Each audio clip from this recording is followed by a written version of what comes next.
এজন সদস্য হয়।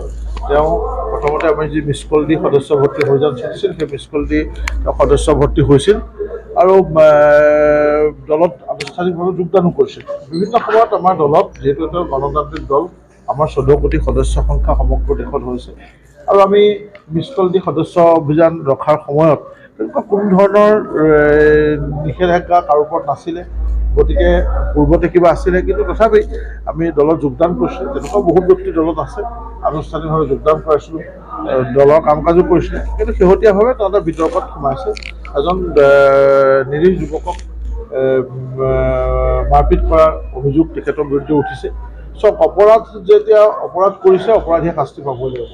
আৰু মই জনামতে এই যিজন যুৱক, তেওঁৰ লগত মোৰ যোগাযোগ হৈছে, তেওঁ আমাৰ দলৰ সদস্য, প্ৰাথমিক সদস্য। গতিকে আমি নিশ্চিতভাৱে সেই ভুক্তভোগী যুৱকজনৰ লগত আছোঁ। মই কথা বতৰা পাতিছোঁ আৰু তেওঁৰ হাতত এতিয়া খালি টেলিফোনত যোগাযোগ কৰিবলৈ ফোনটোও নাই। তো মই যুৱকজনৰ লগত সহমৰ্মিতা প্ৰকাশ কৰিছোঁ। আৰু যিগৰাকী ব্যক্তিয়ে এই জঘন্য কাম কৰিছে, মাৰপিট কৰিছে, কাৰণ আইন কিবা কাৰোবাৰ লগত কিবা মনোমালিন্য হ'ব পাৰে, কিন্তু আইন হাতত তুলি লোৱাৰ, মাৰপিট কৰাৰ অধিকাৰ কাৰো নাই। কাৰণ কাৰোবাৰ যদি কিবা তেনেকুৱা সমস্যা হয়, তেতিয়া আমি আৰক্ষীৰ ওচৰলৈ যাব লাগে। আইন আছে, আদালত আছে, আৰক্ষী আছে। গতিকে মই ভাবোঁ তেওঁৰ কিবা সমস্যা আছিল, তেওঁ যাব লাগিছিল, নগ'লে। আইন হাতত তুলি লৈছে আৰু আইন যেতিয়া তেখেতে হাতত তুলি লৈছে, তাৰ উপযুক্ত শাস্তি পাব লাগিব। আৰু মই যুৱকজনক মাতিছোঁ, তেওঁৰ লগত কথা বতৰা পাতিম আৰু প্ৰয়োজন সাপেক্ষে তেওঁক সকলো ধৰণৰ সহায় সহযোগিতা কৰিম। আৰু ইতিমধ্যে মই আমাৰ ঊৰ্ধ্বতন কৰ্তৃপক্ষ, আমাৰ বিশেষকৈ ভাৰতীয় জনতা পাৰ্টীৰ নেতৃত্বৰ লগতো কথা পাতিছোঁ। অনুশাসনমূলক ব্যৱস্থা গ্ৰহণ কৰাৰ অধিকাৰ মোৰ নাই জিলা সভাপতি হিচাপে। আমি লিখিব লাগিব, আমি জনাব লাগিব। মই জনাইছোঁ আৰু এইটো কথা সকলোৰে দৃষ্টিগোচৰ হৈছে, কাৰণ এইটো লুকাই থকা নাই। অপৰাধ কৰিলে কোনো সাৰি নাযায় আৰু আমাৰ চৰকাৰখন অপৰাধীৰ বিৰুদ্ধে অতিকৈ কঠোৰ হৈছে। সকলো অপৰাধীৰ সৈতে একেই ব্যৱহাৰ, আইন অনুসৰি যি ব্যৱহাৰ পাব লাগিব। গতিকে যিখিনি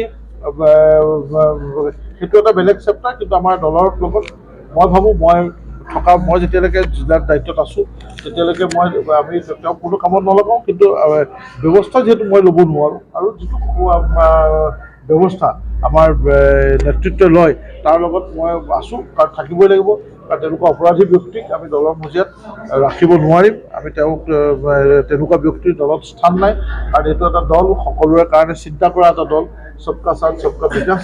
ইয়াত অপৰাধীৰ স্থান নাই। গতিকে ময়ো বিচাৰিম যাতে তেওঁৰ বিৰুদ্ধে শাস্তিমূলক ব্যৱস্থা বা অনুশাসনমূলক ব্যৱস্থা দলে গ্ৰহণ কৰে।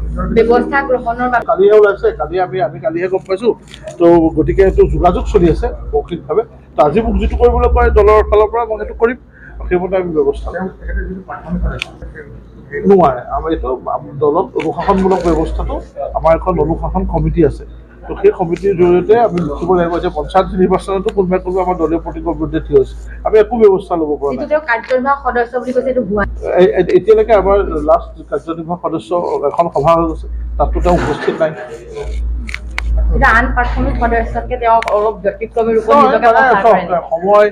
সময় চবৰে এটা বেলেগ বেলেগ ষ্টাইল থাকে। তেওঁ কিবা ষ্টাইলত থাকে, তেওঁ ওচৰ পৰ্যায়ত থাকে, তেওঁ সকলোৰে লগত তেওঁ চিনাকিও আছে, চিনি পায়। সেই হিচাপত তেওঁ অকণমান আগবাঢ়ি গৈছে, সেইটো বেলেগ কথা। কিন্তু এতিয়াৰ পৰা আপোনালোকে তেওঁক নেদেখিব।